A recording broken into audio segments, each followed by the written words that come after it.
Hey guys, tonight we journey back thousands of years to the banks of the Nile, to a civilization known for pyramids, pharaohs, and gods that watched your every move.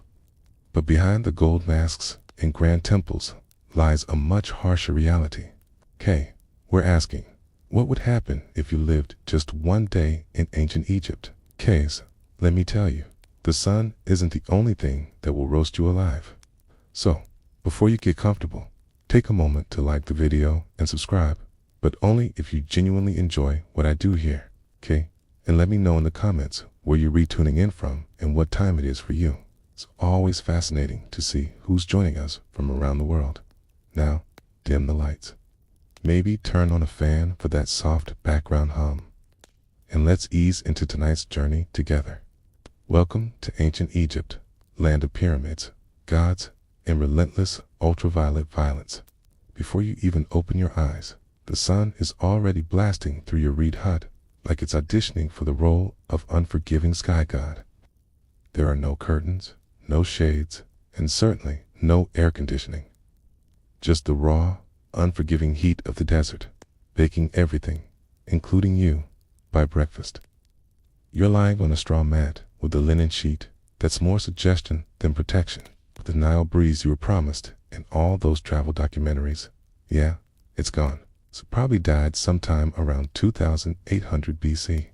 By the time you stumble outside, the temperature is already flirting with 90 degrees Fahrenheit, or around 32 degrees Celsius, and it's not even mid-morning. The sun doesn't just shine in ancient Egypt, it attacks your linen tunic, useless. It's like wearing tissue paper in a sauna. And don't even think about sunscreen. No aloe vera, no SPF 50, not even a floppy hat with a logo from a beach resort. Ancient Egyptians did have protective oils, but unless you're wealthy or work in a temple, you're not getting any of it. Your best option: smear yourself with mud or crocodile dung, which apparently might keep you from turning into a human torch. Emphasis on might. By midday, the stones under your feet are hot enough to cook lentils. Shade is a luxury. Trees are rare. You might get a little relief hiding behind a mud brick wall, but even that wall is sweating by now.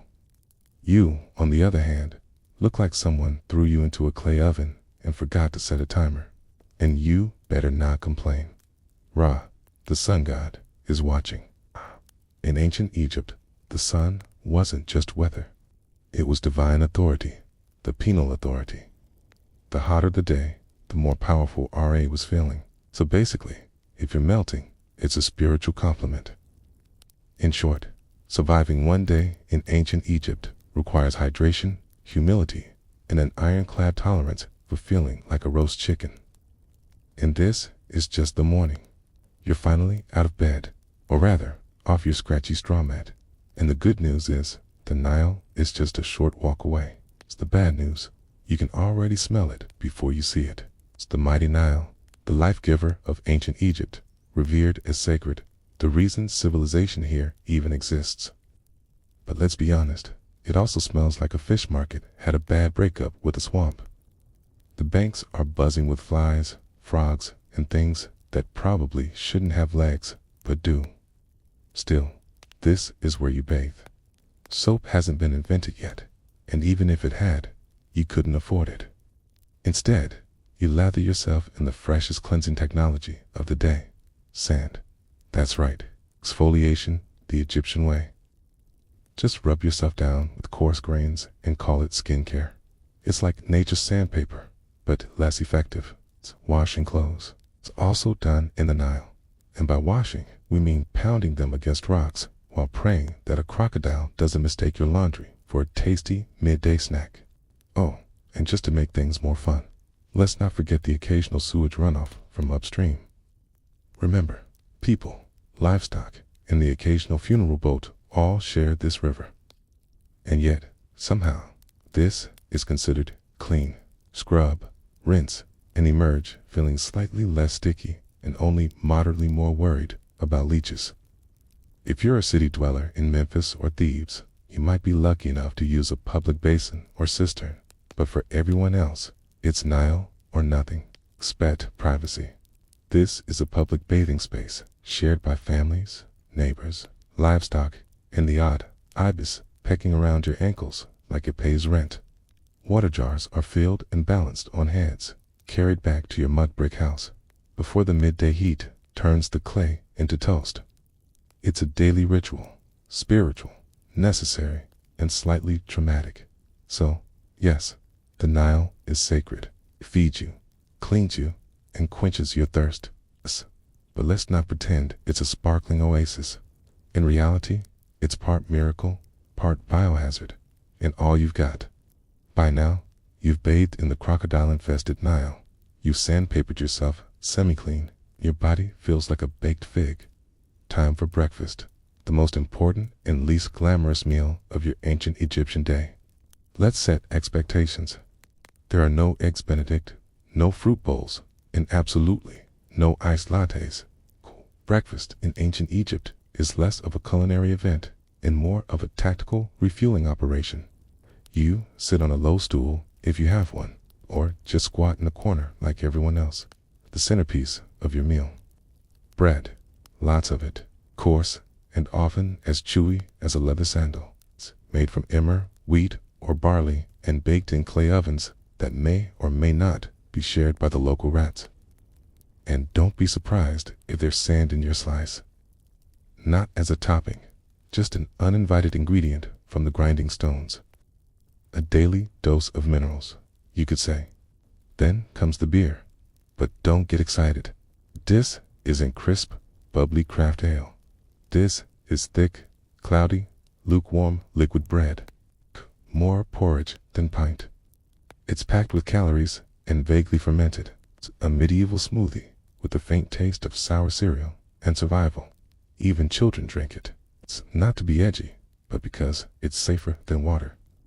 At least the brewing process boils out the parasites. Unlike the Nile, which we just discussed, is basically a petri dish. If you're lucky, and we mean very lucky, you might get an onion or a few dried dates to go with your carbon foam combo. Protein, only if someone caught a fish and didn't immediately eat it raw. And as you chew your rock-like loaf and sip your grain sludge, flies buzz around you like it's a buffet, because it is for them. You swat at them with one hand, hold your cup with the other, and try not to think too hard about the fact that this is likely the best meal you have today. Breakfast in ancient Egypt isn't about flavor, it's about function. It fuels your body just enough to survive until the next time someone hands you another sand-infused brick of bread. Bon AP. You've had your gritty bread, your chunky beer, and just enough rest to call yourself functional. Now it's time to work. And trust me, ancient Egyptian labor makes modern burnout look like a spa day. Unless you're a scribe, priest, or royalty, which, let's be honest, you're not. Your job is pure muscle and dust. No air-conditioned cubicle, no coffee breaks, no ergonomic chairs, just sweat, sand, and a constant risk of collapsing before noon. If you're a farmer, you'll be ankle-deep in Nile mud by sunrise, yanking weeds or planting barley under the eye of an overseer whose hobby seems to be yelling. You use wooden plows, crude sickles, and your bare hands. If your back hurts, congratulations. That means it's working. If you're a laborer, things get even more biblical. Imagine hauling multi-ton stones for temple construction under a blazing sun, while barefoot, up ramps made of gravel and prayer. There's no OSHA here. Your trip. That's a broken ankle and a shrug from the foreman. Working on tombs, that's another level of grind. You're hammering limestone, chiseling out burial chambers for people who will get to rest longer than you ever will. And if you mess up a pharaoh's tomb, let's just say job security might involve a sealed chamber and a curse. Hey, and if you're a woman, you're not off the hook, okay? Domestic work is also physical labor. Grinding grain, hauling water, weaving linen, caring for kids, and still helping in the fields. Your break is when the baby naps for 7 minutes. While you prepare dinner, you eat on the go. You wipe sweat with your tunic. You keep moving because slowing down means falling behind. And falling behind means someone else gets your grain quota and you get the blame. There's no clocking out. The sun is your supervisor.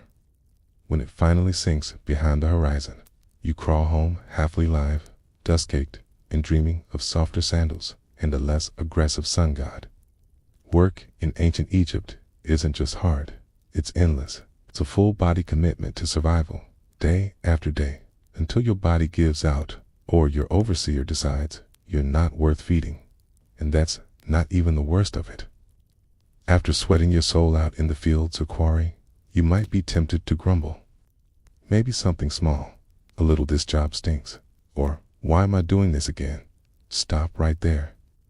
Because in ancient Egypt, complaining isn't just frowned upon, it's potentially treason. Why? Because your boss isn't just a ruler, he's a literal god. Pharaoh isn't some guy who got elected or born into a lucky family.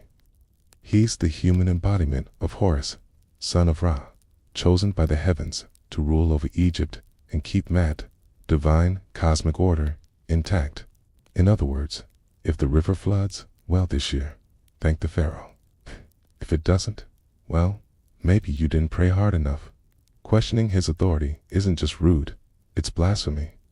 Speaking ill of him could land you a date with a whip, a set of shackles, or an early trip to the underworld with none of your favorite burial goods.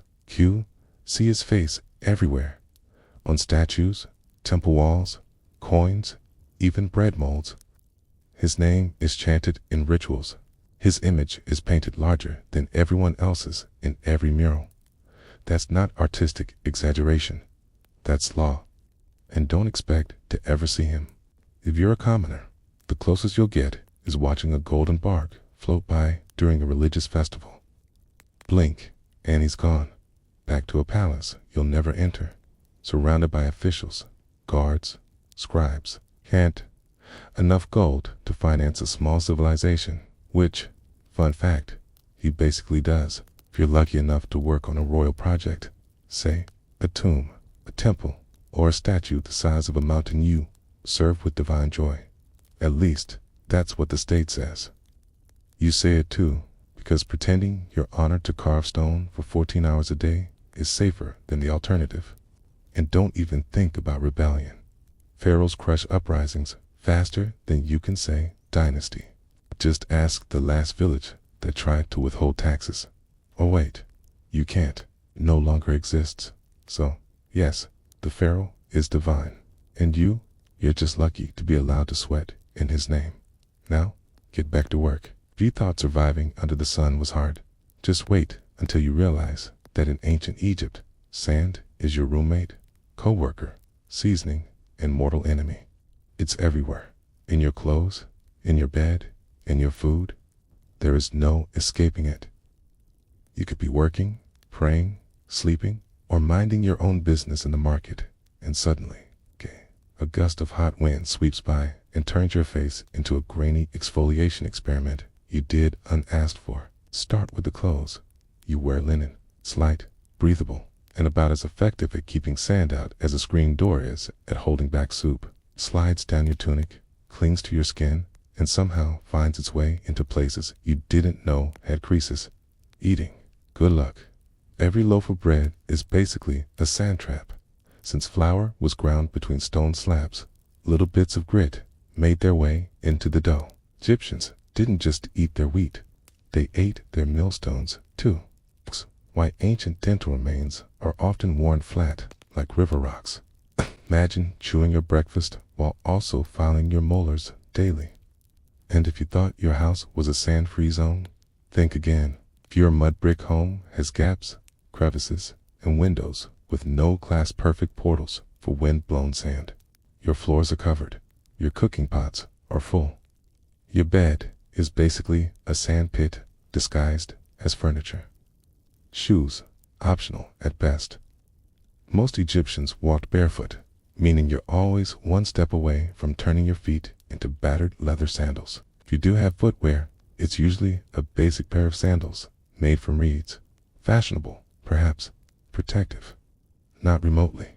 Then there are sandstorms, Egypt's version of a slap from the gods. Sudden, swirling, blinding. One moment, you're talking to a friend. The next, you're spitting dust and feeling like someone dumped an entire beach into your eye sockets. Visibility drops to zero, and everyone around you turns into vaguely coughing silhouettes. In short, sand is the roommate who never leaves, the spice in every meal, and the silent enemy of your eyes, lungs, and dignity. It's not just the backdrop of your life, it's part of your body now. And no, you can't wash it off. You already tried in the Nile, which is probably full of more sand. In ancient Egypt, religion isn't just a weekend activity. It's the operating system for everything. Your job, your diet, your hygiene routine, your bedtime rituals, all dictated by gods who seem to have very specific opinions. First, understand this. The gods are everywhere. Your town has temples to a dozen different deities, each responsible for some vital function. There's Ra, who pilots the sun across the sky like it's a divine Uber. Thoth, Ibis-headed god of wisdom, is in charge of scribes and moon calendars. Sobek, part crocodile, part nightmare fuel, guards the Nile. And Bastet, the cat goddess, basically runs public relations. Forget personal freedom. Your daily routine revolves around pleasing them. Wake up, thank Ra, spill some beer, apologize to Hathor, stub your toe, curse quietly, or risk attracting a spirit with a grudge. Before meals, you offer a bit of food to the gods. Before bed, you pray that Set, god of chaos, doesn't toss your house into existential disarray overnight. Even funerals are multi-day affairs where the deceased must pass tests, avoid demons, and prove they were morally decent or risk eternal erasure. Speaking of the afterlife, ancient Egyptians took it very seriously. You don't just die and move on. You must pass a judgment process involving your heart being weighed against a feather of truth. If your heart's heavier because of lies, cruelty, or maybe stealing someone's goat, you're eaten by Amit, a creature with the head of a crocodile, the body of a lion, and the legs of your worst nightmare. So, yes, even in death, you're still on probation. But here's the twist. This complex belief system isn't depressing. It's comforting. Egyptians believed life was part of a cosmic balance, and if you followed the rituals and upheld it's the principle of truth and order, you had a chance at a peaceful eternity, complete with food, family, and maybe a boat. Of course, the richer you were, the more gods seemed to notice you. Temples were massive, priests were powerful, and peasants, well, they just hoped the gods were feeling generous that day, 'cause in ancient Egypt, faith isn't optional. It's your job description, your insurance plan, and your travel itinerary for the next life. So, you stepped on something sharp, got bit by something weird, or caught something contagious, which in ancient Egypt is basically Tuesday. Time to seek medical care. Don't expect a waiting room or a sterile environment. You're about to be healed with a combination of spells, herbs, and sheer optimism. First, you'll be taken to a doctor. And to be fair, they were some of the most advanced in the ancient world. He had surgical tools, medical texts, and a decent understanding of anatomy. But here's the catch. Science in ancient Egypt always came with a heavy dose of magic. You're given a poultice made of honey, moldy bread, and crushed herbs. Honey actually is antibacterial, and mold has early penicillin properties, so it works, sort of. But before applying it, the healer will chant a protective spell just to be safe. Because you never know when your stomach cramps are actually the result of a spiteful ghost or an angry god. Have a headache? You might get a dose of crushed onions rubbed into your scalp while someone recites a hymn to Thoth's. Chest pain. Let's smear cow dung mixed with dates on your chest and see what happens. Eye infection. Time for a paste of lizard blood, ochre, and beer, plus a prayer to Horus. Surgery. It did happen sometimes. Abscesses were drained, bones were set, and wounds were stitched with linen thread. But there's no anesthesia, a sharp knife, and a friend to hold your shoulders down while you scream into a mud brick pillow. Dentistry, not great. Remember all that sand in the bread? Your teeth are worn down by your 20s. If one gets infected, your options are 1. Live with it, 2. Die from it, or 3. Have it pulled with something resembling pliers, made by a blacksmith with low standards. And, let's not forget, the amulets. Whether you're giving birth, getting stitched up, or just sneezing too loud, a good doctor priest will probably hang a charm around your neck, just in case the real issue is an invisible serpent spirit curled around your spleen. So, yes, Egyptian medicine had its moments, but mostly you'd better believe in the gods, because your band-aid is literally a prayer. Here, a plot twist most people didn't expect. Ancient Egyptian women had more rights than many women in later civilizations. They could own property, run businesses, file for divorce, and even take a man to court. Sounds progressive, right? But before you pack your bags for a time-traveling girl boss vacation, hold up, because while the legal status might impress you, the day-to-day reality is not so glamorous. If you're a woman in ancient Egypt, you probably wake up before sunrise. You read grinding grain by hand using a giant flat stone that chews through both wheat and your spine. Then it's off to haul water from the Nile, cook breakfast, care for children, manage the household, feed animals, and, if needed, help in the fields. You're a one-woman workforce in linen. There's no me time, no spot days, and definitely no maternity leave. Childbirth is risky and painful. Midwives are helpful, sure, but there are no epidurals, no disinfectant, and no push playlists featuring relaxing harps. You give birth in a hot room with incense, prayers, and, hopefully, not too much bleeding. Let's talk about fashion. Linen dresses are light and breathable, but there's no underwear and no shoes. The sun scorches your skin, the sand grinds into everything, and the bugs think you're an all-you-can buffet. Want makeup? Great. Egyptian women did wear cosmetics, but it's lead-based and applied with sticks that look suspiciously like toothpicks. Now, if you're lucky enough to be born into a wealthy family, things are better. You might read, write, manage estate accounts, or become a priestess. If you're born royal, you could even become a pharaoh, like Hatshepsut or Cleopatra, who ruled with brilliance and terrifying eyeliner. But if you're poor, your status may be legal, but your reality is physical. You work, sweat, bend, carry, birth, bury, and pray. You're not chained by law, but by survival. Still, Egyptian women had agency, and that mattered. They could speak in court, keep their inheritance, and didn't become property when they married. Compared to many ancient societies, that's huge. So, yes, Egyptian women had rights, but comfort. That's reserved for statues and goddesses, not the woman elbow deep in dough while swatting flies off a toddler.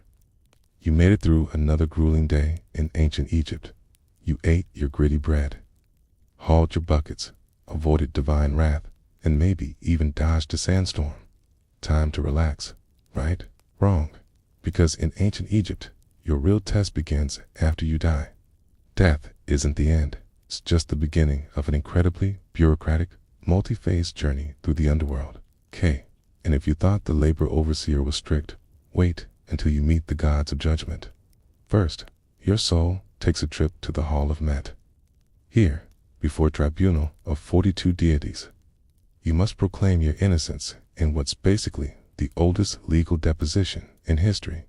You say things like, I did not steal, I did not lie, I did not covet my neighbor's donkey, all while hoping the gods buy it. Then comes the heart test. Literally, your heart, believed to be the seat of the soul, is placed on a scale opposite the feather of Mat, the symbol of truth, justice, and balance. If your heart is heavier than the feather, well, that means you've lived a wicked life. Enter Ammit, part lion, part crocodile, part hippo, all terrifying. She doesn't arrest you. She doesn't fine you. She eats your soul, destroying it forever. No afterlife, no second chances, just eternal non-existence, which, in a culture obsessed with eternity, is the ultimate punishment. And it gets better. You can doom yourself, not just by actions, but by words. One wrong confession, one forgotten line during your judgment, and boom, spiritual obliteration. It's like an open book test where failure means getting devoured by a mythological death hybrid. If you do pass, congratulations. You get to enter the field of reeds, a peaceful, idealized version of Egypt where your soul lives forever, with boats, with crops, with family, and, presumably, with fewer sand fleas. But the stakes are enormous. That's why Egyptians are obsessed over tomb preparation, funeral rites, and magical texts like the Book of the Dead, spiritual cheat sheet full of prayers, spells, and helpful tips like don't insult the crocodile god. So, yes, the afterlife might be beautiful, but only if you live your life very carefully. One curse word, one unpaid temple tax, and your next stop is lunch for Amit. Sleep tight. There's one small mercy in ancient Egypt. It's this: linen. Blessed, breathable linen. Your entire wardrobe, and everyone else's, is made from this plant-based fabric. It's light, cool, and lets your skin breathe in the scorching heat. That's the good news. The bad news? It's pretty much where the comfort ends. Whether you're a farmer, builder, priest, or vendor, you're wearing the same outfit every day. For men, a short white kilt or loincloth. For women, a straight, sleeveless linen dress, sometimes held up by straps, sometimes not. If you're upper class, you might have pleats or beads or fancy patterns. If you're not, it's plain white or slightly grayish, depending on how long it's been since laundry day. Oh, and laundry day. Your hands scrubbing your clothes in the Nile, while hoping a hippo doesn't emerge mid-rinse. Most people go barefoot. Sandals made from woven reeds or leather are reserved for special occasions or temple priests. So, unless you're royalty, expect to spend your days with hot sand between your toes and possibly a sharp rock in your heel. Accessories, but mostly functional. Amulets for protection, necklaces to show status, and a makeup made from powdered coal, which wasn't just for fashion. It helped reduce glare from the sun and supposedly warded off infections. Even eyeliner had a job in ancient Egypt, but no matter how well you dress, the bugs don't care. Flies, gnats, mosquitoes, they treat your airy outfit as an invitation. You're walking through the day, swatting constantly, rubbing on perfumed oils, praying that your linen doesn't stick to you like a wet curtain the moment the sun reaches full strength. And of course, your outfit doesn't change with the seasons, because Egypt doesn't really have seasons, just hot and slightly less hot. So, your linen ensemble is basically your year-round uniform, whether it's 110 degrees Fahrenheit or a chilly 70 degrees Fahrenheit evening. So, yes, Egyptian clothing was light, elegant, and far more comfortable than what Romans would wear later. But don't let the breezy outfits fool you, because no matter how floaty your tunic feels, your life is still heavy with labor, heat, sand, and bugs that refuse to respect your personal space. You've survived another blistering Egyptian day, hauling bricks, dodging sandstorms, and praying your linen doesn't disintegrate mid-task. But in ancient Egypt, survival is always temporary, 'cause no matter how tough you are, you probably won't live past 35. Let's break it down. If you make it past childhood, which is already an achievement, considering infant mortality rates were sky high, you're thrust straight into adulthood by age 13. Marriage, work, and child rearing all start early because, honestly, you're running out of time. You might die from heat stroke, an infected cut, childbirth, crocodiles, scorpion stings, or bad bread. And forget antibiotics. If you get a fever, the best treatment is honey, herbs, and hoping the gods don't have other plans for your soul. But here's the twist. Egyptians weren't scared of death. They planned for it, okay? In fact, they planned for it better than most people plan for retirement today, okay? If you're rich, you commission a tomb, the ancient version of a 5-star eternity suite. You start saving up grave goods, jewelry, food offerings, perfumes, statues, even tiny servant dolls called shaptas to do your chores in the afterlife. Think of them as spiritual interns who work while you nap forever. Your body is embalmed, wrapped in linen, stuffed with natron natural salt, and tucked neatly into a painted sarcophagus. You're buried with a copy of the Book of the Dead, which is less about doom and more like a mystical travel guide, complete with passwords for the afterlife spells to confuse demons and instructions for not getting eaten by soul-devouring monsters. If you're poor, well, your tomb is likely a shallow pit in the sand. Your body is wrapped in whatever fabric your family can spare, maybe a pot or two placed nearby, and then covered with earth. No murals, no golden mast, just you and the wind. But even the poorest Egyptians held on to the dream of the afterlife, a peaceful, fertile paradise called the Field of Reeds, where you farm without sweat, eat without hunger, and sail the Nile forever under gentle sunlight. Yes, you'll probably die young in ancient Egypt. But if you lived well, prayed right, and didn't insult too many jackal-headed gods, you just might spend eternity in style. You finally made it to the afterlife, or at least into the tomb. You've been embalmed, wrapped, blessed, and buried. Time to rest in peace, right? Well, not exactly. Because in ancient Egypt, even the dead get robbed. Let's start with a simple truth. Tombs are full of expensive stuff: gold, amulets, jewelry, perfumed oils, carved statues, chests full of linens, and, for pharaohs, literal boatloads of treasure, all intended to be taken into the afterlife. Okay, but treasure in a tomb is basically an open invitation for someone with a chisel and bad intentions. Tomb robbery was so common that it became a full-time problem. Pharaohs tried to fight it by hiding their tombs deep in cliffs, locking them behind trapdoors, and scrawling terrifying curses on the walls. Things like, "May a crocodile devour your soul," or "May your limbs be twisted forever by a serpent made of fire." Spoiler, the curses didn't work.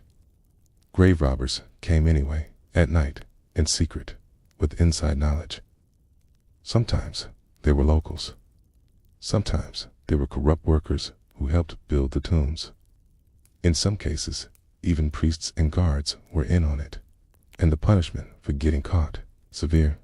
Think public beatings, mutilation, exile, or death. But considering how valuable tomb goods were, especially gold and rare incense, the risk often seemed worth it. After all, the dead don't fight back.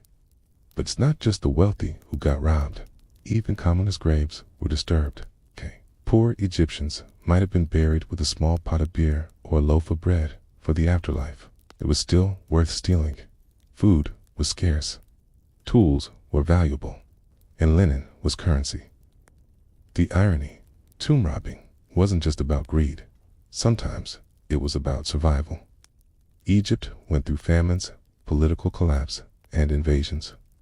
A hungry worker might break into a tomb, not for treasure, but for food.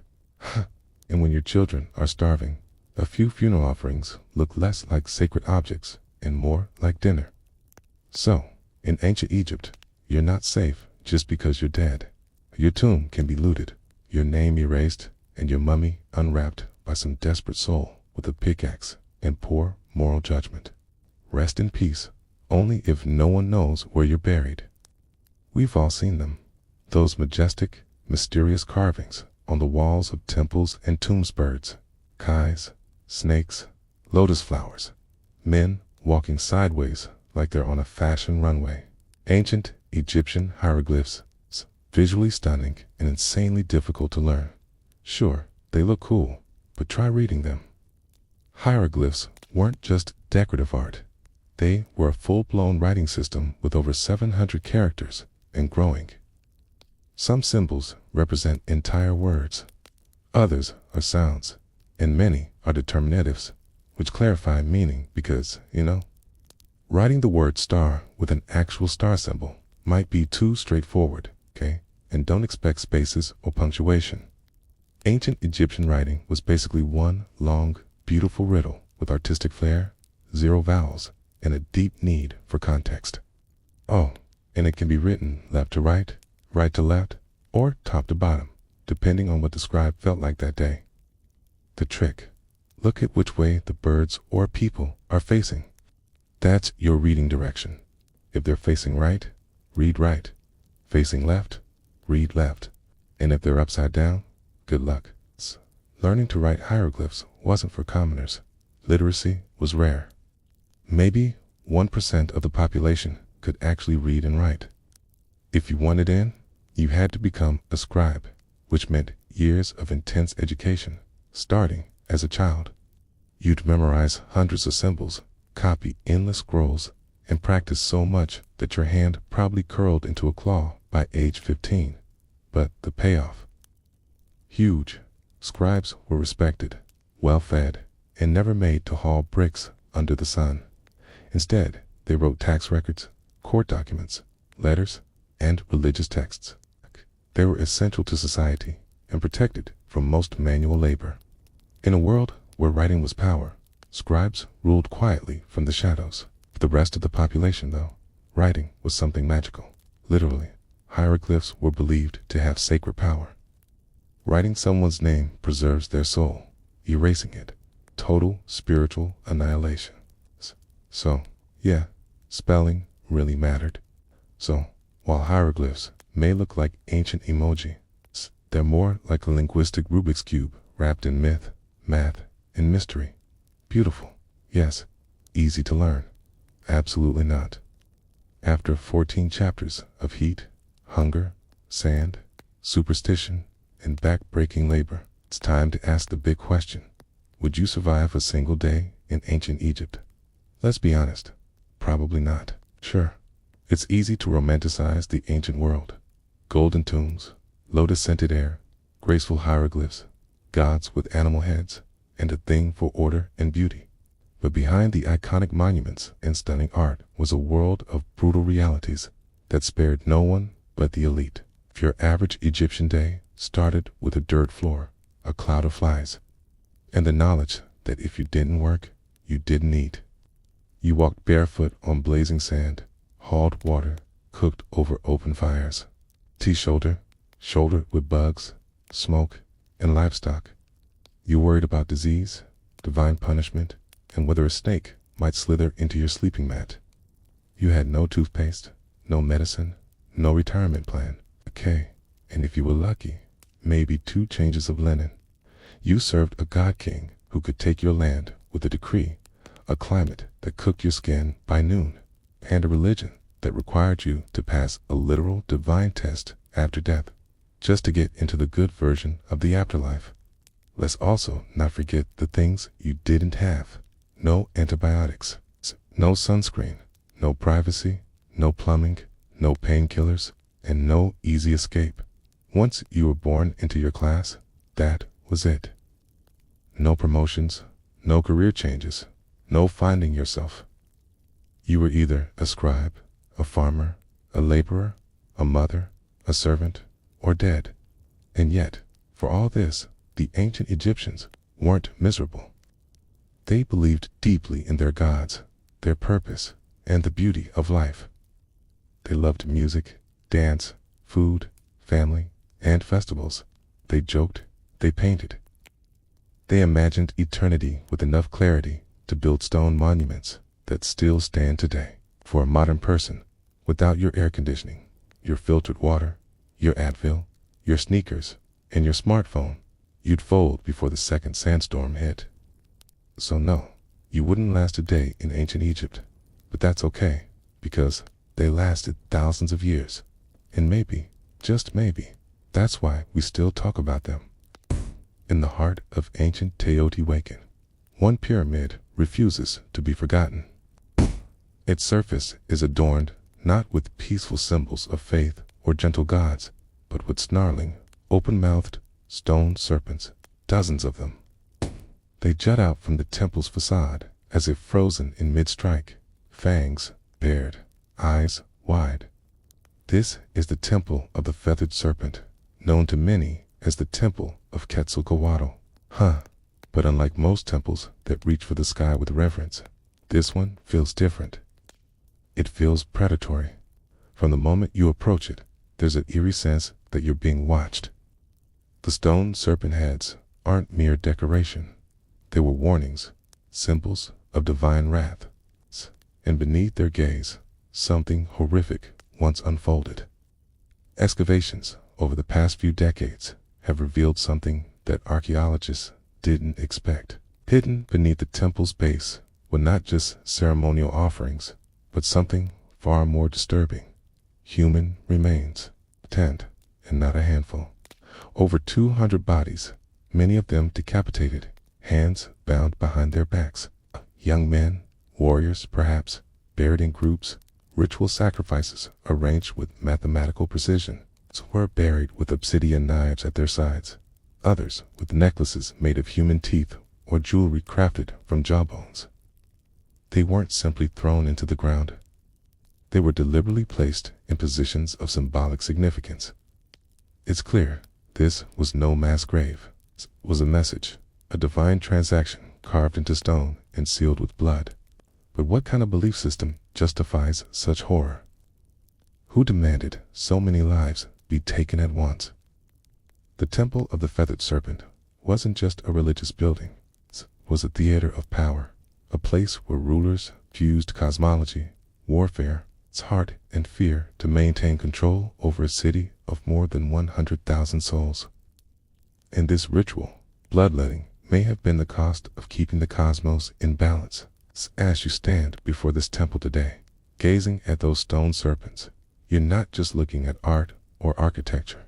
You're re-looking into the eyes of a civilization that believed the gods needed blood, and that they had every right to deliver it. But who were these people? Who commanded such violence and vanished without a trace? The answer lies in the shadows of Teotihuacan, the mighty Aztec Empire, before the Maya carved their cosmic calendar into stone. There stood a city unlike any other in the ancient Americas, Teotihuacan.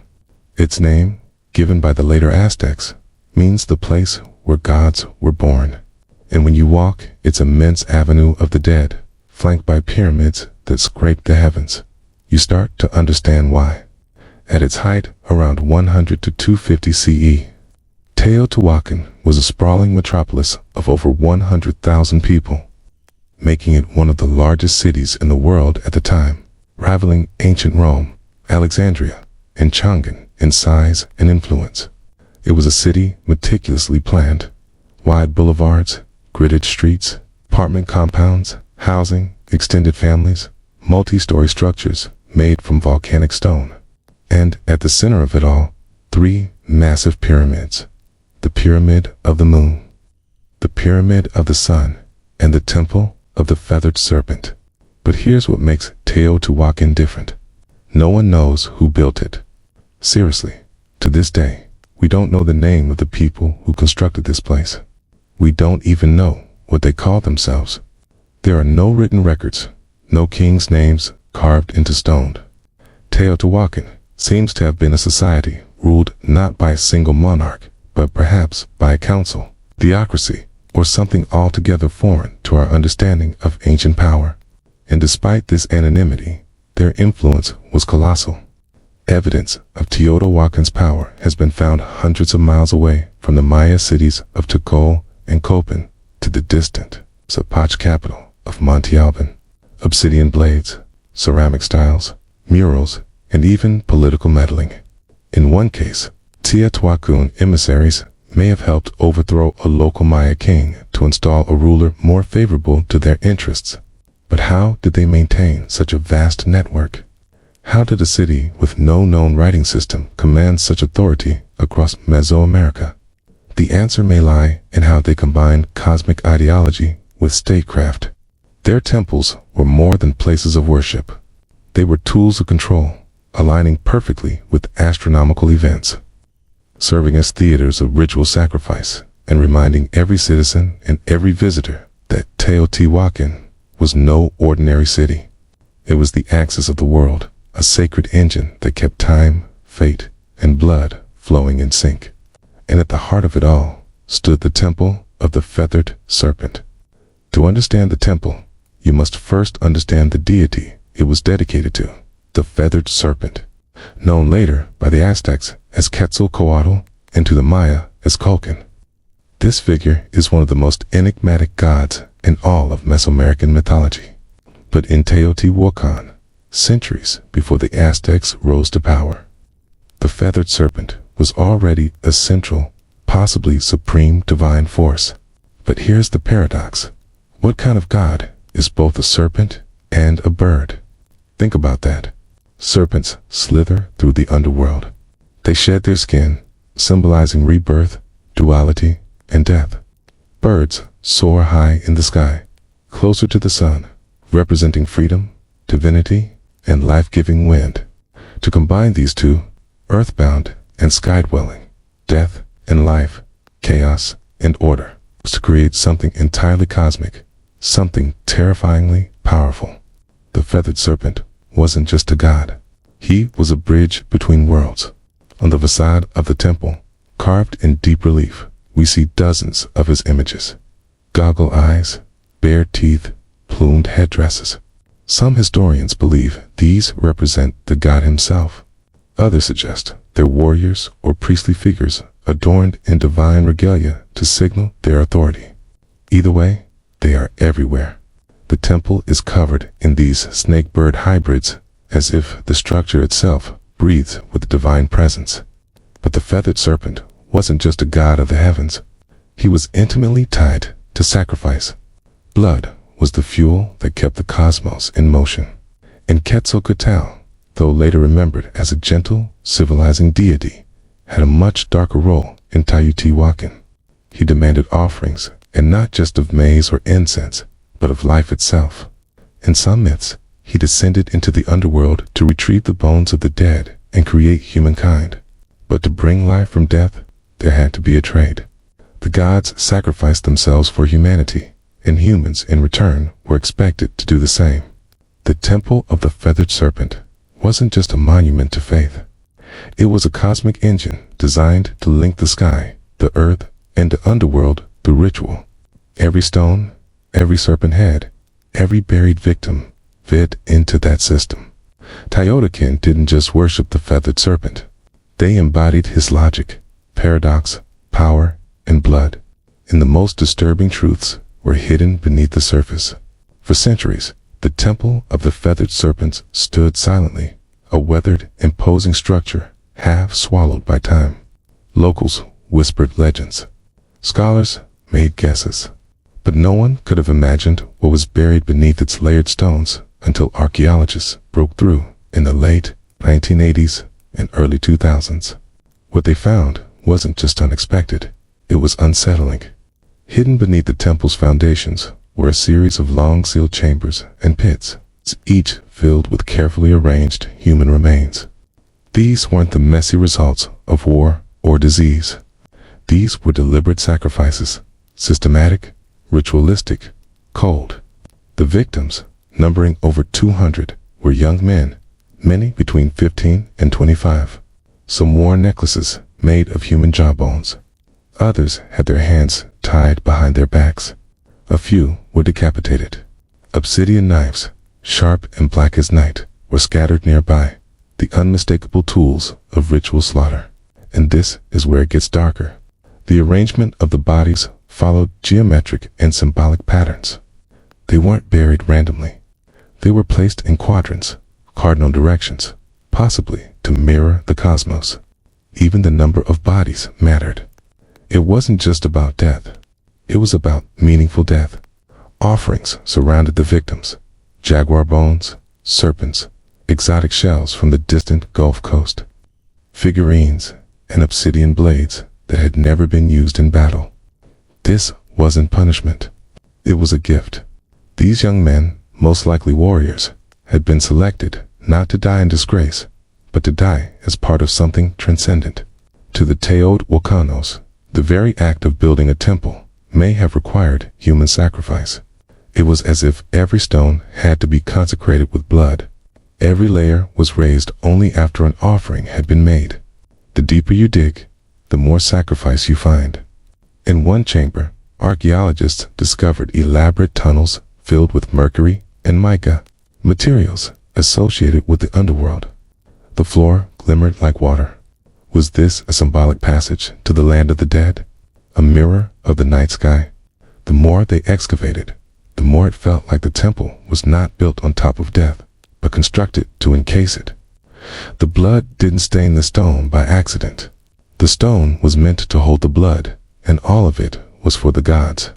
Look closer at the temple of the feathered serpent, and you'll notice something strange, something unnerving. It doesn't just sit on the landscape. It aligns with the universe. Teotihuacan wasn't built randomly. The entire city was laid out along precise cosmic axis. Its central avenue of the dead runs at a 15 angle off true north. Not a mistake, but a deliberate shift, possibly to align with the setting of the Pleiades star cluster or the sun on specific ritual dates. The temple of the feathered serpent sits directly along this avenue, locking it into a grand celestial blueprint. But why? What were they trying to align with? Archaeologists and archaeoastronomers have debated this for decades. Some suggest the temple lines up with the equinox sunrise. Others argue it connects to Venus, the planet most sacred to Mesoamerican civilizations. It's often associated with war, sacrifice, and rebirth. When Venus rose or set, wars were declared, offerings made, and temples activated with ritual fire. Even the temple's dimensions seem intentional. The repetition of the number 7, the number of visible planetary bodies, appears in its step platforms. There's symmetry, rhythm, and a stunning understanding of both earthly math and cosmic cycles. And beneath the surface, more clues. In 2003, archaeologists uncovered a tunnel beneath the temple. Not a crude passage, but a deliberately constructed subterranean world. The walls were once covered in powdered pyrite, a shimmering mineral that would have reflected light like starlight.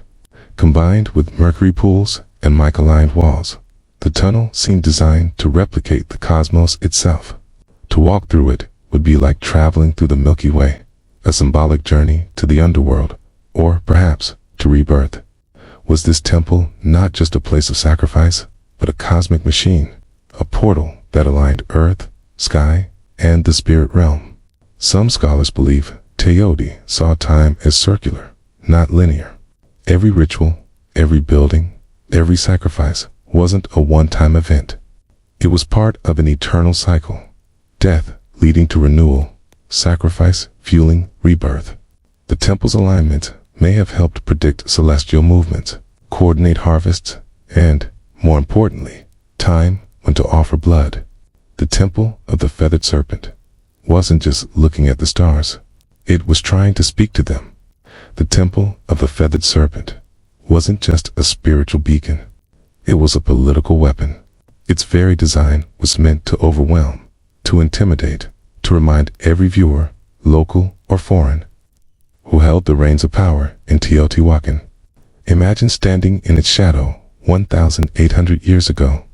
You, a visitor from a smaller city-state, would arrive at the Avenue of the Dead, already awestruck by the sheer scale of Teotihuacan. But when you reached the temple of the feathered serpent, you'd freeze. The serpent heads stare at you, their fangs bared. Jaguar symbols growl from the stone. The plaza ahead once held massive gatherings, not just for celebration, but for public ritual. You might even witness a sacrifice. The ruling elite of Teotihuacan understood something crucial. Fear is power, and nothing stirs fear like divine wrath. By orchestrating ritual executions in broad daylight, surrounded by cosmic symbols and death imagery, they sent a clear message. The gods are with us, and we are not afraid to feed them. But this wasn't chaos. This was a theater. Priests in feathered headdresses and obsidian masks would chant, dance, and spill blood, turning cosmic myth into political performance. It wasn't just about pleasing the gods. It was about reminding everyone watching that the city's rulers had direct access to the divine. They alone could open the heavens or summon rain, protect the people, or destroy their enemies. Even the architecture helped reinforce this propaganda. From the temple's upper tiers, leaders could look down upon the plaza. They controlled not just the narrative, but the very physical space in which it unfolded.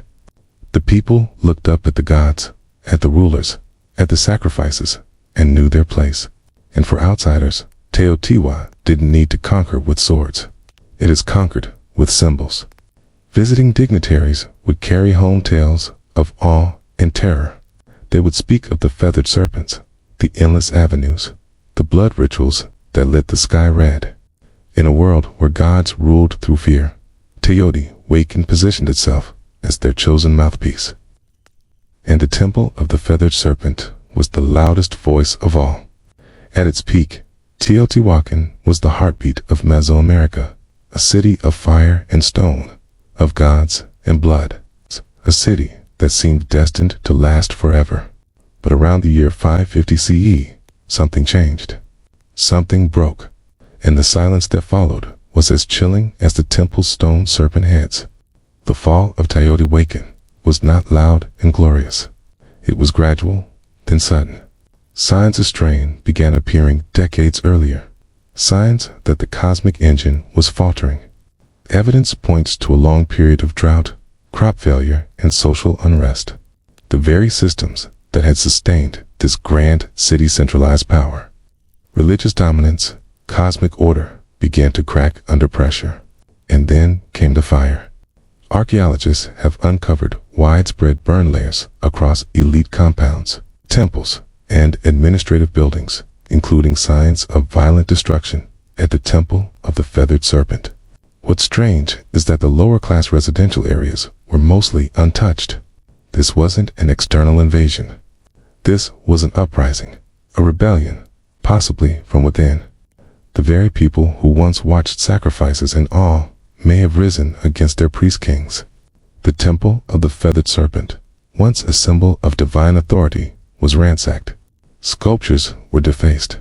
Fires were set. Ritual spaces were desecrated. And then, silence.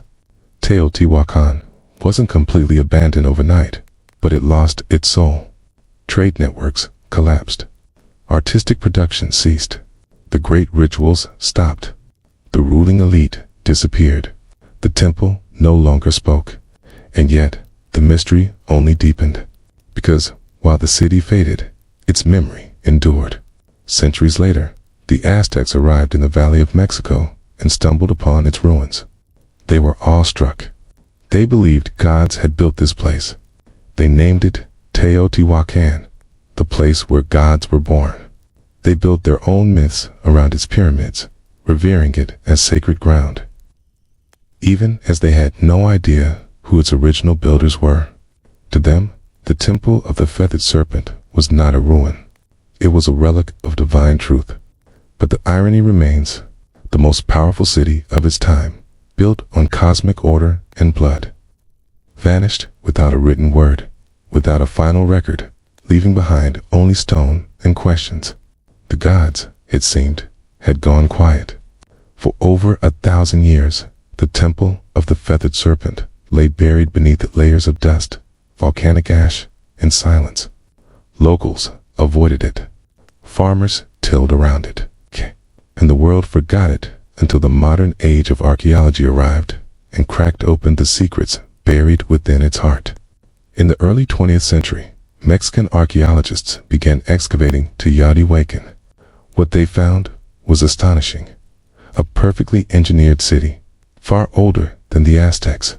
But it wasn't until the 1980s and 2000s that the temple itself began to yield its most intimate and most chilling revelations. One of the most dramatic discoveries came in 2011, when researchers uncovered a sealed tunnel beneath the Temple of the Feathered Serpent. It had been deliberately closed off nearly 1,800 years earlier, as if to prevent anyone from entering ever again. After years of excavation, scientists unearthed a cosmic corridor, a symbolic underworld lined with pyrite to mimic a starlit sky. Pools of liquid mercury and thousands of ritual objects, jade statues, rubber balls, obsidian blades, and even carved wooden masks. It felt less like a tomb and more like a message. Why would the ancient builders go to such lengths? What were they trying to preserve or hide? Some experts believe the tunnel was used in initiation rituals. Others suggest it symbolized the creation of the world, a mythological womb where gods were born, where kings were made, where divine order was negotiated between humans and the cosmos. The mercury, once thought to be only toxic, may have represented water or the fluid veil between worlds. And among all these glittering fragments was one persistent whisper. The feathered serpent still lingered, not just as a myth, but as a presence in murals, in carvings, in the geometry of the temple itself. The serpent hadn't disappeared. It had coiled inward, deep into the bones of the city, waiting to be rediscovered. And with each excavation, each uncovered jawbone or golden ornament, we draw a little closer to its message. One carved not in language, but in stone, sacrifice, and shadow. Modern science has given us X-rays, drones, and ground-penetrating radar. But even with all our tools, one truth remains. The temple still keeps secrets. Today, the Temple of the Feathered Serpent stands as a haunting monument, not just to a civilization long gone, but to a way of thinking that merged power, cosmos, and death into one unbreakable system. Tourists snap photos. Children run past the stone serpent heads, but the ground beneath their feet is soaked in 1,000 untold stories and over 200 known human sacrifices. And still, the temple endures. Its legacy is not just architectural, it's psychological, spiritual, cultural. The feathered serpent, this paradoxical god of sky and earth, continued to evolve. He would be adopted by the Toltecs, then reborn by the Aztecs as Quetzalcoatl, where his myth took on a gentler tone, the bringer of knowledge. The god who wept for humanity, the one who vowed to return. This reimagining of the serpent god shows how myths don't die. They transform. Even in modern Mexico, echoes of the feathered serpent persist in art, in murals, in literature, and in national identity. The temple's image has appeared on coins, stamps, and even government buildings. It has become a symbol of mystery, of pre-Columbian brilliance, and of the untamed spiritual world that once pulsed through Mesoamerica. But there's another legacy, one less visible, more uncomfortable.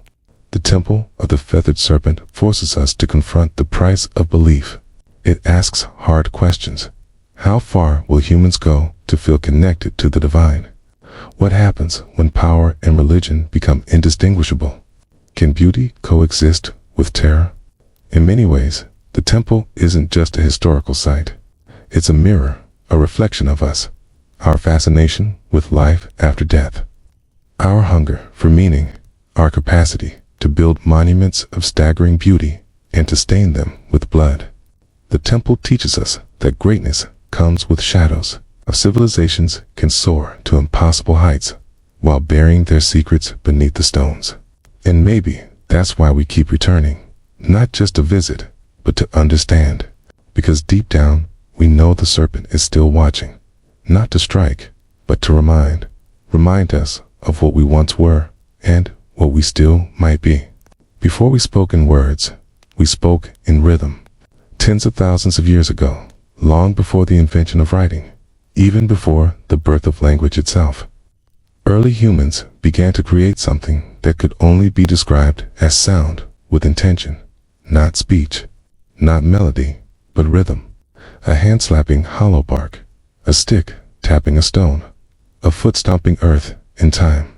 Somewhere in that ancient repetition, something magical emerged. The first drum beat. It wasn't called music. It wasn't called anything, but it felt like something. Like communication, like movement, like emotion taking form. Anthropologists have uncovered evidence of primitive percussion, instruments dating back over 30,000 years. These were likely made from natural materials, tree trunks, hollowed out gourds, stretched animal hides. Nothing fancy, nothing preserved. But these rudimentary drums were not toys or idle distractions. They served real purposes: to warn, to summon, to connect. Imagine a tribe scattered across a dense forest. One beat from a distant drum, and others: new danger is coming, or celebration has begun, or the gods are listening. The earliest drums weren't just tools. They were extensions of the human body, a heartbeat externalized, a pulse that could be felt across a valley. Drumming wasn't something you watched or listened to. It was something you participated in, together around fires, under stars, in caves where echoes made the air itself vibrate. These ancient rhythms became a language of emotion, joy, grief, warning, hope, all expressed not in syllables or symbols, but in patterned sound. Before the first flutes were carved, before string instruments were dreamed of, the drum was already alive, anchoring us in time, giving shape to ritual, and uniting individuals into tribes. In that way, the drum became humanity's first instrument and perhaps its first form of collective identity. No matter where on earth people lived, they created something to strike, something to beat, something to mark the moment. Because even when we had no words, we had rhythm, and that rhythm was everything.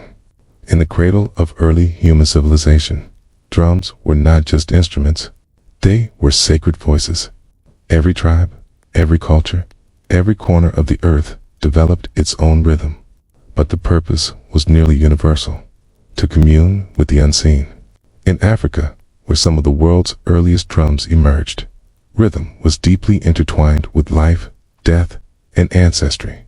The gem, carved from a single tree and wrapped in goatskin, was believed to contain three spirits: that of the tree it was carved from, the animal whose skin gave it voice, and the craftsman who brought it to life. Played in circles, the gem didn't just accompany rituals, it was a ritual. Then there were the talking drums, capable of mimicking human speech through pitch and tone. In West Africa, these drums carried messages across miles, relaying news, warnings, births, and deaths from one village to the next. Long before the telephone, humans were already drumming their messages through the landscape. Across the oceans, Native American tribes treated the drum as a living entity. It was the heartbeat of Mother Earth, played in ceremonies to honor ancestors, summon healing, or guide the souls of the dead.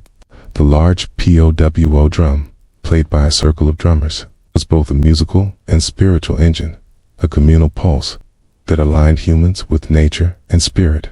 In Australia, the Aboriginal people used clapsticks and percussive stomps in the sacred dreamtime, a mythic era of creation. In the Arctic, Inuit shamans struck frame drums to enter trance states, seeking visions or communicating with spirits during long, dark winters. These weren't performances. These were acts of survival, healing, storytelling, and connection. To drum was to remember. To drums was to belong. And always, it was communal.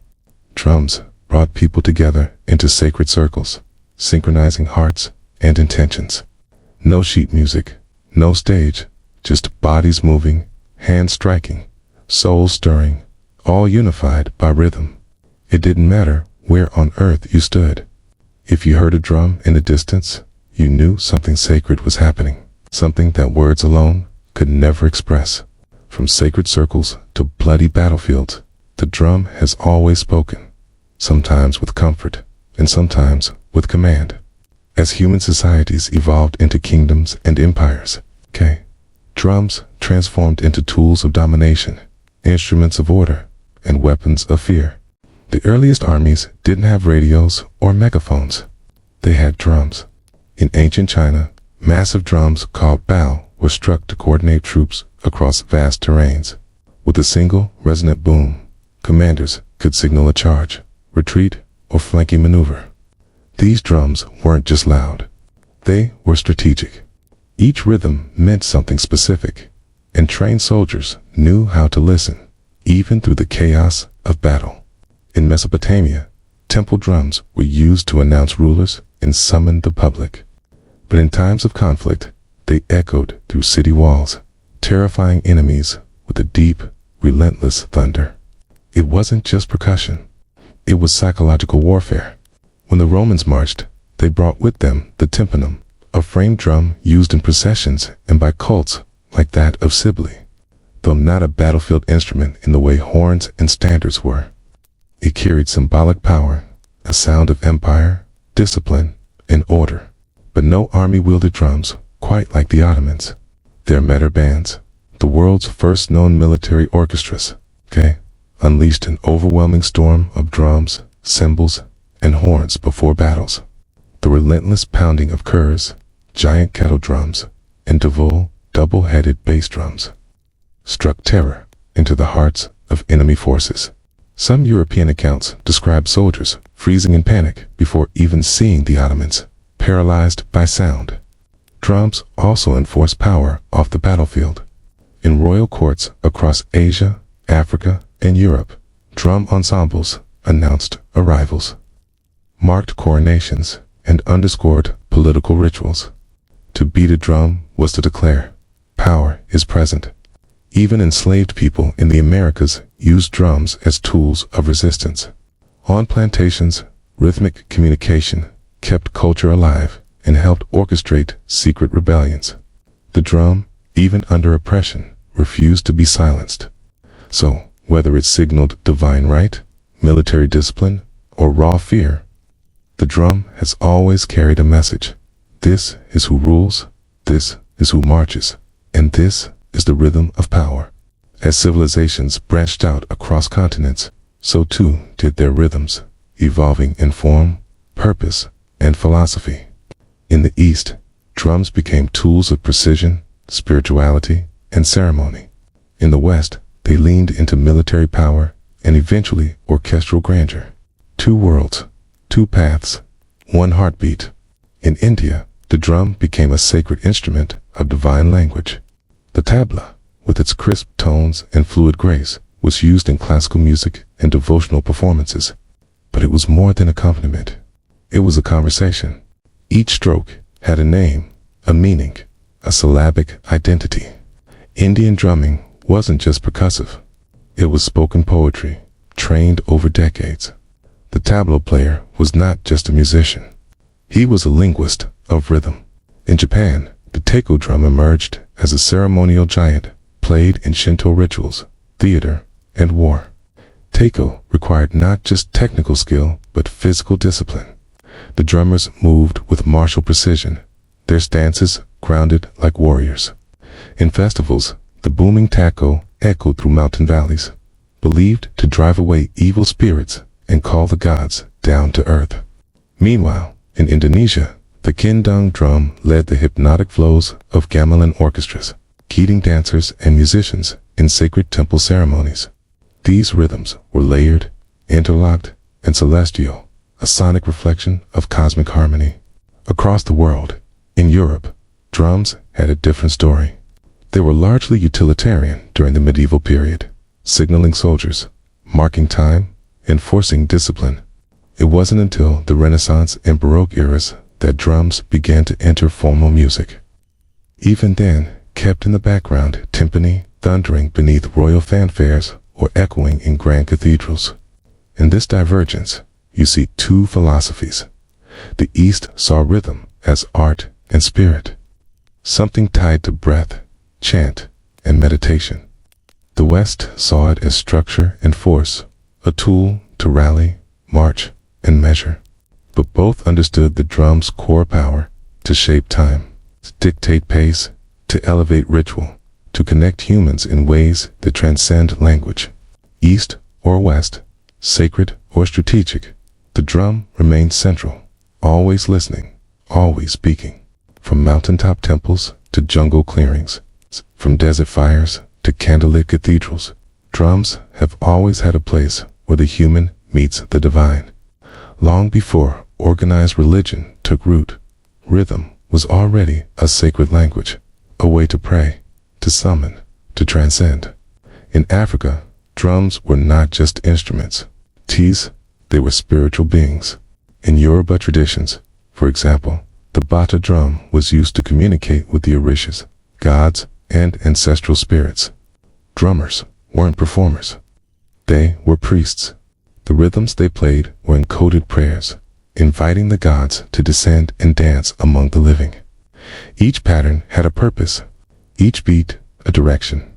In Hinduism, the drum appears even in the hands of gods. The deity Shiva, in his form as Nataraja, dances the cosmic dance of creation and destruction with a small, hourglass-shaped drum in hand, the damaru.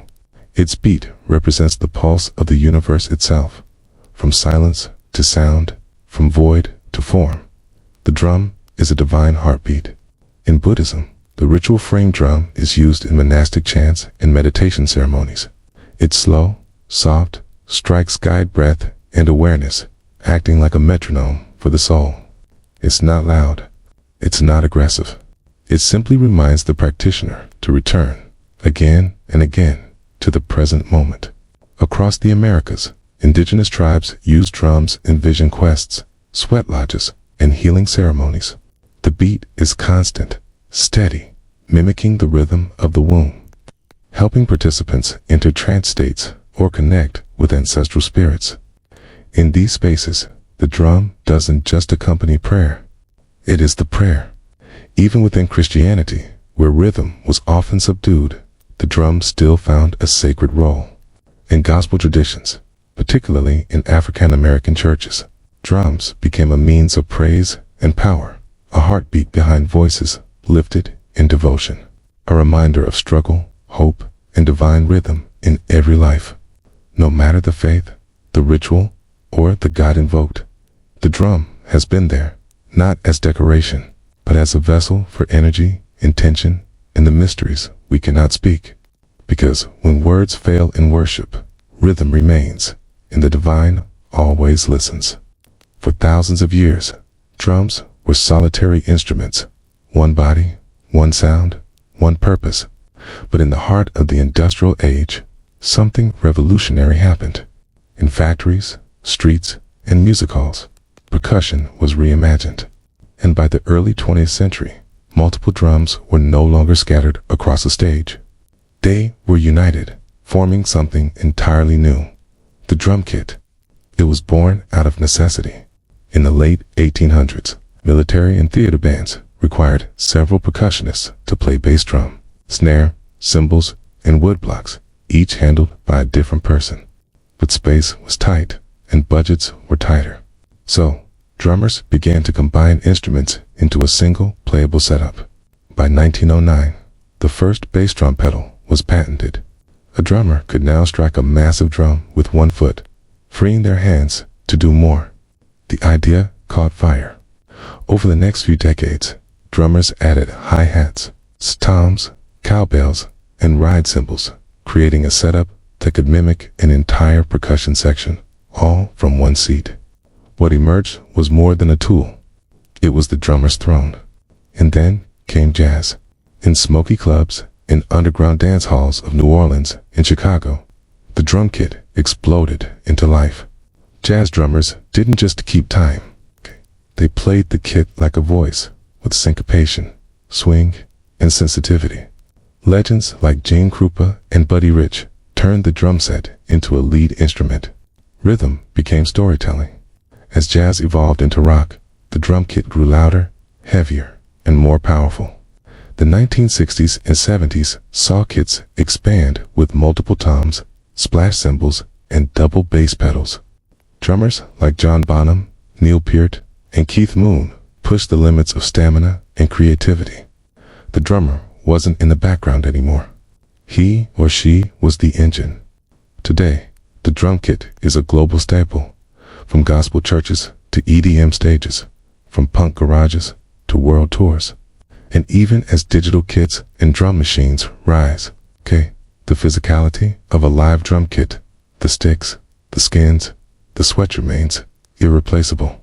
It's a symbol of modern rhythm, a fusion of centuries, where tradition meets innovation, and where one drummer can speak with 10 voices at once.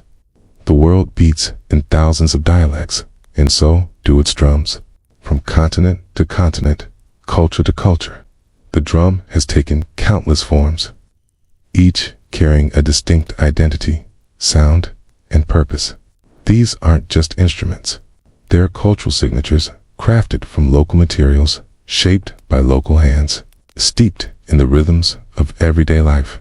In West Africa, the djem remains a heartbeat of community gatherings. It speaks in sharp slaps and deep bass tones, designed for storytelling and spontaneous conversation. Next to it, the dundun provides the foundational pulse, a rhythmic anchor around which others can dance. In Africa, a drum ensemble isn't just music. It's a conversation between spirits, ancestors, and the living. In the Middle East, the darbuka, a goblet-shaped drum made from clay or metal, delivers crisp, fast-paced rhythms essential to belly dancing and classical Arabic music. Its voice is sharp and articulate, demanding precision from its player and movement from its listeners. Across the Caribbean and Latin America, drums tell a different story, one born from resilience and fusion. The conga, bongo, and timbal reflect the blend of African, indigenous, and Spanish influences. In Cuba, the sacred bata drums are used in rituals, each drum speaking a divine language tied to the orishas. In Brazil, the thunder of surdo and drive samba parades through the streets, infusing joy into protest, prayer, and carnival. In India, the mridangam and tabla dominate South and North Indian classical music, respectively. These drums are so precise they are tuned to pitch, blurring the line between rhythm and melody. Each finger movement matters. Each stroke carries centuries of tradition. Then there's the frame drum, one of the oldest in human history, appearing in everything from Persian dav to Irish, from shamanic tools to folk ensembles. Played with fingertips, mallets, or brushes, it's proof that even simplicity can be sacred. What unites them all? Purpose. Whether guiding, dance, healing, ritual, or revolution, each drum reflects the soul of its people. Their rhythms carry geography, history, and identity. The global drum family isn't just diverse, it's universal, because no matter where you go, the earth still echoes with rhythm. As the 20th century drew to a close, the sound of drums began to change, not in rhythm, but in texture. The physical gave way to the programmable. The sweaty palms, the wooden sticks, the calloused fingertips all began to share space with circuits, pads, and software. The age of digital drums had arrived. It began in the 1970s with primitive drum machines, early devices like the Rhythmicon and Roland CR78 that used analog circuits to simulate basic beats. At first, they sounded robotic, even awkward. But musicians saw something else: consistency, control, and endless possibility. Then came a revolution. In 1980, Roland released the TR-808, a drum machine so iconic, its deep, booming kick and crisp snare would go on to define entire genres. Hip-hop, techno, electro, and trap were all born in part from its synthetic pulse. It was no longer about mimicking acoustic drums. It was about creating new sounds entirely. As digital audio progressed, so did the tools. Electronic drum kits, like the Roland V drums, allowed drummers to play naturally while triggering thousands of sampled or synthesized tones. Artists could now rehearse silently, record without microphones, and switch drum kits with the press of a button. And with computers came digital audio workstations, DAWs like Ableton, FL Studio, and Logic. Now, anyone with a laptop could build complex rhythms, layering kicks, snares, hi-hats, and sub-bass into vast sonic architectures. Finger drumming on MIDI pads became an art form of its own. Some feared this shift meant the death of traditional drumming, a replacement of human feel with cold precision. But that didn't happen. Instead, hybridity emerged. Acoustic drummers began integrating triggers and samples into their kits. Producers started layering human-played drums with machine beats. The organic and the synthetic found a groove together. Digital drums didn't erase the past. They reimagined it. And today, we live in a world where a single person in a bedroom can build rhythms once requiring entire orchestras, where ancient grooves from Africa, Asia, and the Americas can be sampled, twisted, and given new life in neon-lit dance floors. The tools have changed, but the purpose remains the same: to move bodies, to shape time, to make silence speak. Across every era, every empire, and every evolution in technology, one thing has never changed. The drum remains our oldest and most enduring voice. From ancient fire circles to modern concert halls, from sacred rituals to digital dance floors, the drum has never been just about music. It's about connection, to ourselves, to each other, to something bigger. It is the heartbeat we all share, not metaphorically, but literally. Because even before we're born, nestled in the womb, the first rhythm we ever hear is that of our mother's heart, steady, safe, alive. And when life begins, we chase that rhythm forever. The drum has been our companion through joy and war, through worship and protest. It has marched beside kings and risen with rebels. It has echoed through temples and subway tunnels. It speaks in every language because it is a language, one that bypasses thought and speaks directly to the body, the bones, the blood. In moments of grief, we drum to mourn. In moments of ecstasy, we drum to celebrate. And in the quiet spaces in between, we drum to remember who we are. Today, percussion continues to evolve. You can find handpan street musicians weaving new age rhythms on city corners, indigenous communities preserving ancient drumming traditions against all odds, stadium drummers rallying crowds in unison, children banging pots and pans with instinctual joy. Even artificial intelligence is learning rhythm, but no algorithm can replicate the human soul behind a single imperfect beat, because rhythm is not just counted, it's felt. And maybe that's why the drum has outlived empires and trends, because deep down, we all crave the anchor of time, the shared pulse that tells us we are here together now. No matter how advanced our instruments become or how virtual our experiences grow, there will always be something profoundly grounding about skin on skin, stick on hide, hand on wood, a beat, a breath, a beginning. The drum is not a relic of the past. It is a reminder that we were always meant to move in rhythm, to listen, to feel, to play. And as long as humanity endures, the drum will never be silent. Before Manhattan became a forest of glass and steel, it was an island of shadows, not cast by towers, but by church steeples and sloping rooftops. In the early 1800s, the skyline barely existed. The city clung to the southern tip of the island, a dense sprawl of brick townhouses, timber-frame shops, and dirt-packed roads. Buildings rarely climbed beyond 5 or 6 stories. Not because ambition was lacking, but because gravity had the final say. The taller the building, the more weight it carried, and with stone and brick, height came at a steep price. The walls had to be thicker at the bottom to support the upper levels, leaving less room inside and requiring enormous foundations. To build high was to build heavy, and heavy didn't make financial sense. So the city grew horizontally, spreading northward along a grid that had been planned in 1811. One of the boldest urban blueprints of its time. But underneath that grid, beneath the layers of cobblestone and soil, Manhattan held a secret weapon: bedrock, deep, dense, and unwavering. The granite spine that ran beneath the island would one day support some of the tallest structures in human history. But for now, it lay quiet, untouched, waiting.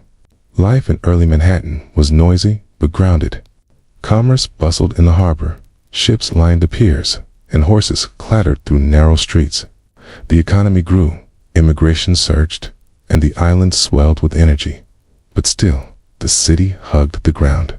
The sky remained untouched. The only real vertical statements were churches, Trinity Church being the most prominent. Its spire, completed in 1846, rose over 280 feet, and for a time was the tallest structure in New York. But even that was more simple than skyline. What no one knew then was that the skyline's future wouldn't be shaped by stone or wood, but by iron, steel, and vision. And it wouldn't be limited by the ground. It would rise far above it. Manhattan wasn't yet a city of towers, but the stage was being set. The island was ready. The dream was forming, and soon the skyline would begin to stretch. For centuries, gravity was the greatest architect in Manhattan. It kept buildings short, cities flat, and human ambition tethered to the earth. But in the mid-19th century, two breakthroughs would break the skyline wide open. One lifted people, the other lifted buildings. The first came in 1852, when an inventor named Elisha Otis unveiled his revolutionary safety elevator.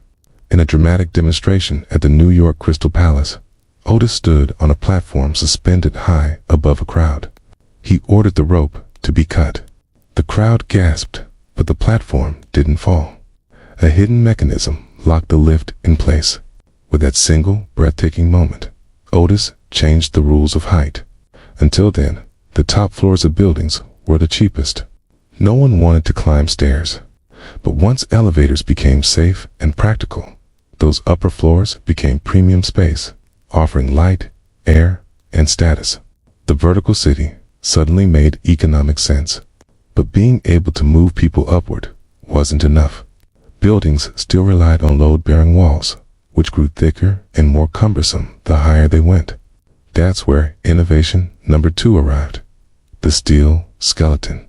In the 1880s and 1890s, engineers began using steel frames to support the weight of buildings, allowing exterior walls to become thin curtains rather than heavy structural anchors. This method, known as steel frame construction, gave architects a new freedom: build as high as the frame could handle. Suddenly, height was no longer a risk. It was a strategy. The technology had arrived. The materials were here. In Manhattan, with its solid bedrock and booming economy, was the perfect canvas. The island's tight geography encouraged vertical thinking, and its status as a financial capital meant that everyone, from banks to newspapers, wanted their name visible in the clouds. The elevator made the sky accessible. The steel skeleton made the sky buildable. Together, they didn't just change architecture. They redefined what a city could be. Now, the race will begin. Not outward, upward. By the late 19th century, New York City was no longer content to sprawl. It wanted to soar. The ground was full. The streets were packed, and the only place left to build was up. With steel frame construction and the elevator now established, Manhattan became a proving ground and the skyline a battlefield for ambition. The first shots were fired in the 1890s. In 1890, the New York World Building, home to Joseph Pulitzer's newspaper empire, rose 20 stories above Park Row. It was the tallest office building in the world. Briefly, not to be outdone, the Park Row building claimed the title next in 1899, standing at 391 feet. Each new tower was a declaration, not just of wealth, but of vision. To build higher was to announce, we are the future. Soon, the skyline began to sprout with steel giants. The Singer Building, completed in 1908, stood at 612 feet, becoming the tallest building in the world and the first structure to surpass the height of the spire of Trinity Church, which had held the record for over 50 years. But even that wouldn't last. In 1913, the Woolworth Building took the crown. Designed by architect Cass Gilbert and funded in cash by retail magnate Frank W. Woolworth, rose 792 feet over 55 stories in a soaring display of neo-Gothic beauty. Dubbed the Cathedral of Commerce, the Woolworth wasn't just tall. It was majestic, an architectural sermon about America's rise as a modern power. But this wasn't just architectural competition. It was branding warfare. Corporations and institutions vied for the tallest, most distinctive buildings, towers that would etch their names into the sky. Every new height was a headline, every silhouette a symbol. The skyscraper became the ultimate billboard, permanent, imposing, impossible to ignore. And beneath it all, the rhythm of progress beat relentlessly. Steam shovels dug foundations into granite. Riveters hammered steel day and night. Immigrants and ironworkers balanced on beams hundreds of feet in the air with no harnesses, only grit and resolve. The skyline was no longer theoretical. It was real, and it was rising. As the 1920s roared through Manhattan, the skyline began to dance, not just climb. This was the era of Art Deco, a time when architecture wasn't only about height, but style. The Jazz Age poured elegance into steel and stone, and New York's buildings became icons of movement, light, and energy.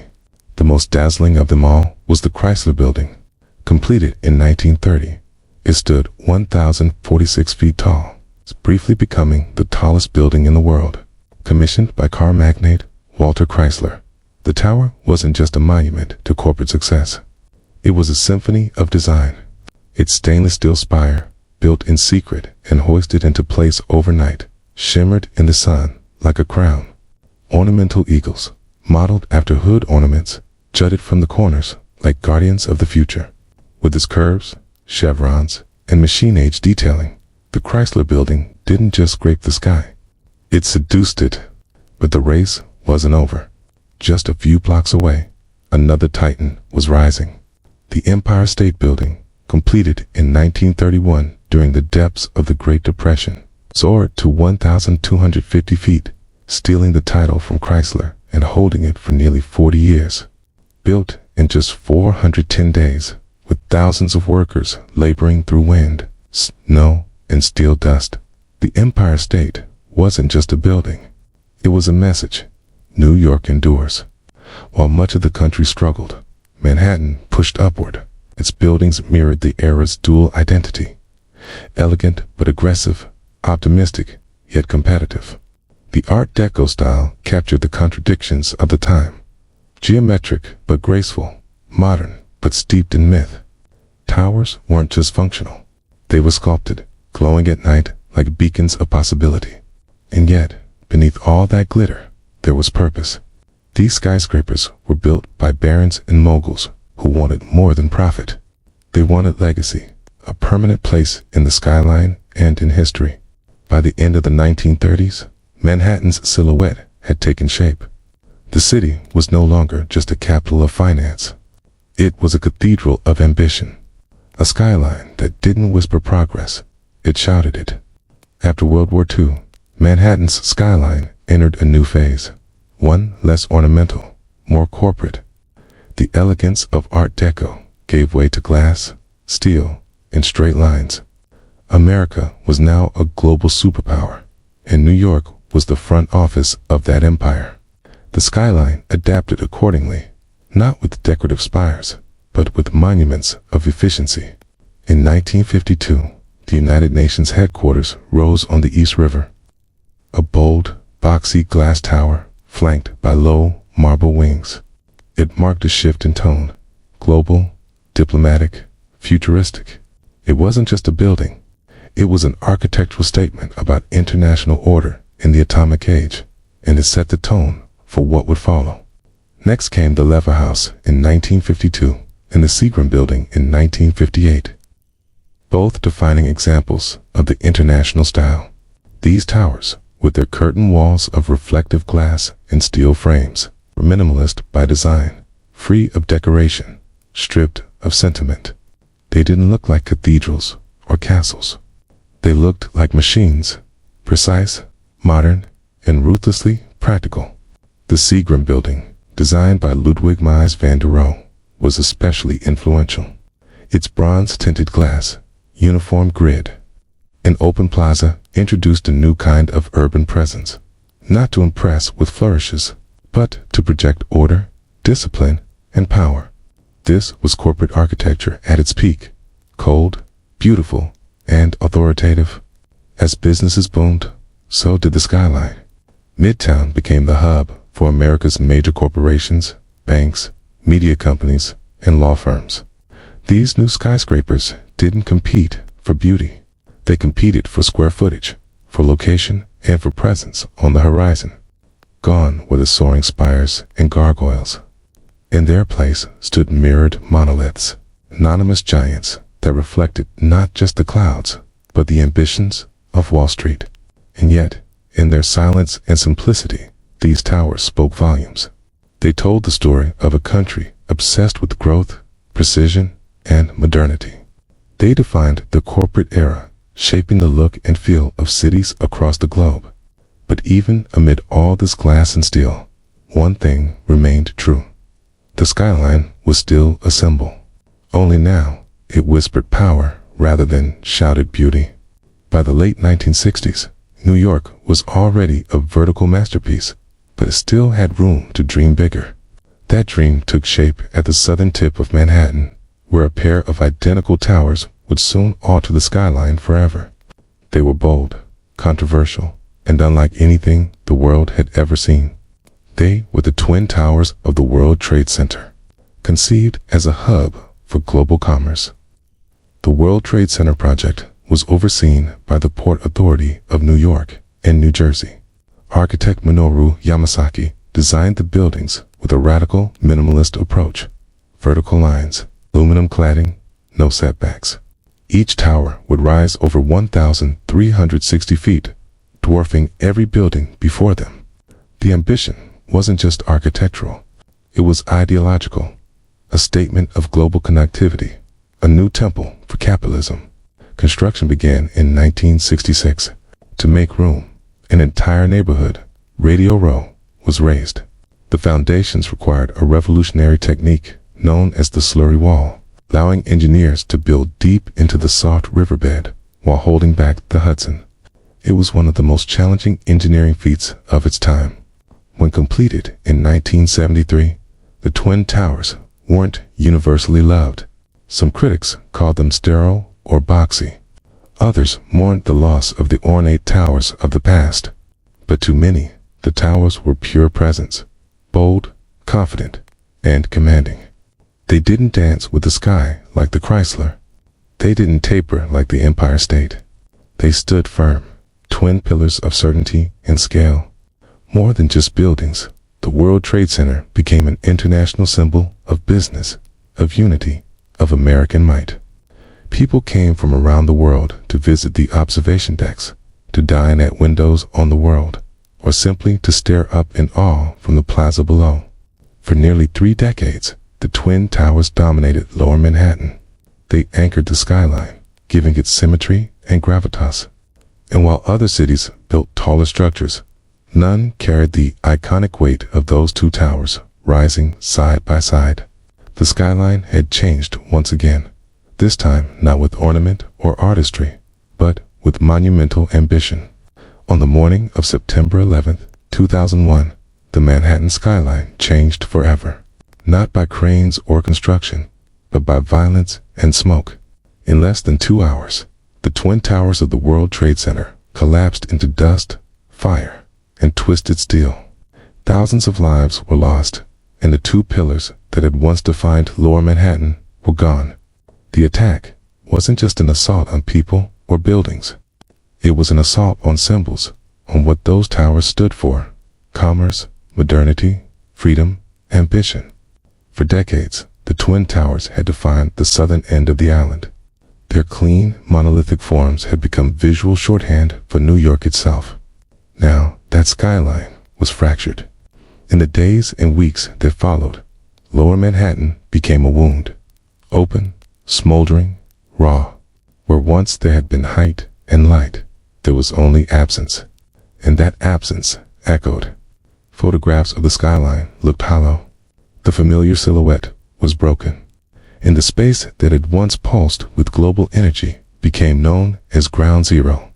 For the first time in a century, Manhattan wasn't building up. It was mourning. The city grieved, but it also endured. Steelworkers, firefighters, police officers, and volunteers poured into the site, not to construct, but to recover. Rubble was cleared. Lives were honored. Silence replaced the clang of iron. In a city always rushing forward, this was a forced pause, a long breath held in collective pain. But even in sorrow, New York did what it had always done. It looked up. Discussions about rebuilding were complicated, emotional, and political. What should take the place of the towers? Should anything rise again? Could the skyline be restored without erasing the loss? For years, the hole in the ground remained, a reminder of what was and what was taken. It became sacred space. And yet, slowly, plans emerged. Designs were drafted. Cranes returned. Steel returned. Not to erase the tragedy, but to create something new beside it. But before anything was built, one truth stood clear. The skyline was no longer just a symbol of power or ambition. It had become a memorial, a silhouette shaped by both triumph and tragedy. And the story wasn't over.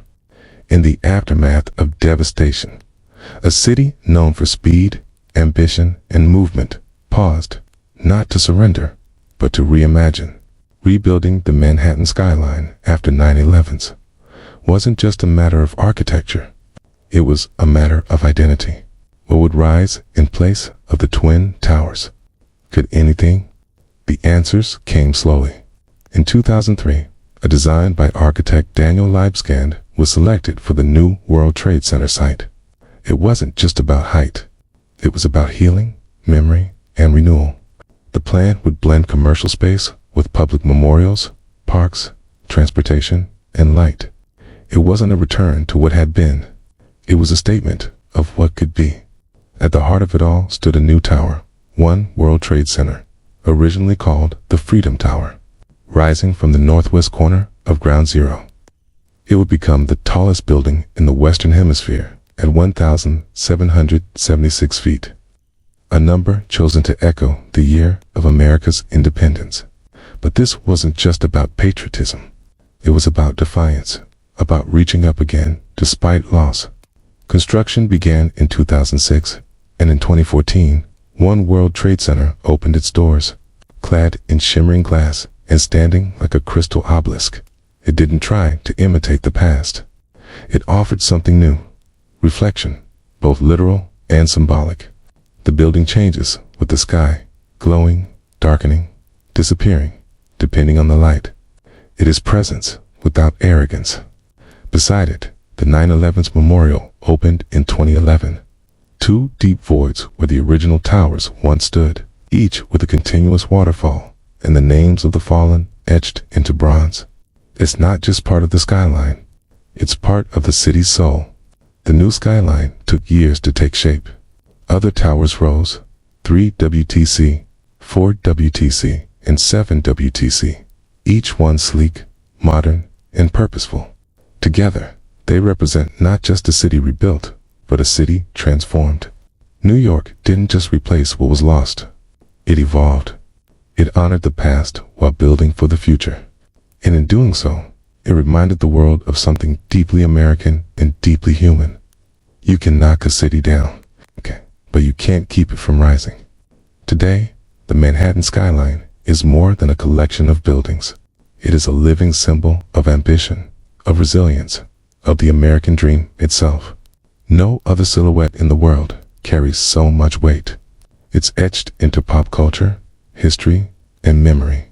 You can draw it with 5 lines, and people will recognize it instantly. It tells a story of bold engineers and fearless ironworkers, of architects who imagined spires that pierced clouds, and of immigrants who crossed oceans to help build them. It speaks of risk, reward, and reinvention, the constant churn of New York itself. It has never been finished, and it never will be. The skyline is alive, always changing. In recent years, it stretched even higher, but not in Lower Manhattan.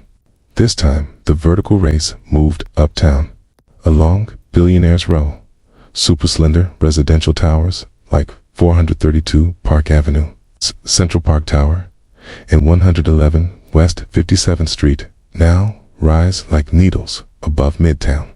These skyscrapers are feats of engineering, pencil-thin, wind-tested, and made for the ultra-wealthy. Critics call them sky-piercing expressions of inequality. Others see them as marvels of modern ambition. Meanwhile, in Hudson Yards, an entirely new neighborhood has appeared, with gleaming glass towers, public art, and corporate headquarters rising where rail yards once sprawled. The skyline now stretches farther west, evolving with the city's changing needs and ambitions. But even as it grows, the skyline holds its past tightly. The Empire State Building still glows at night. The Chrysler still gleams at sunrise. And One World Trade Center stands solemn and proud. The skyline remembers what came before, even as it reaches for what's next.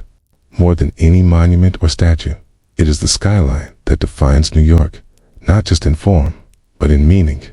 It is a place where humanity dared to build upward again and again through booms, busts, wars, and wounds.